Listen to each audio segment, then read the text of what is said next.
insidious. It has nothing to do with cannabis. It has nothing to do with marijuana. It had everything. Hemp has been grown in this country since the first colony. It was law that all farmers had to grow hemp.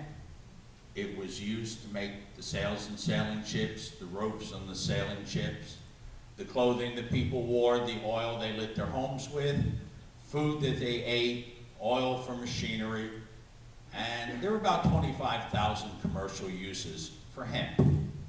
The reason they wanted to outlaw the growing of hemp in a country that, until that time, you could actually pay your taxes in hemp. Hemp was legal tender in this country until the 20th century. You could pay wages in hemp. Hemp was our most important crop for 200 years. But a man by William Randolph Hearst, who owned a chain of newspapers and invented something called yellow journalism. That's where you make up stories instead of reporting stories.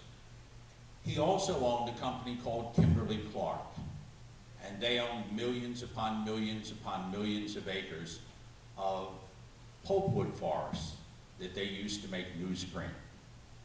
And at the beginning of the 20th century, a machine was invented called the decorticator, and that would do for hemp what the cotton gin did for cotton. It would take the labor intensity out of it. They found they could make a far superior paper for less than half the cost of using pulpwood forests. An acre of hemp could replace 10 acres of trees that they don't have to cut down. And at the same time, DuPont had come up with a new acid process for making paper.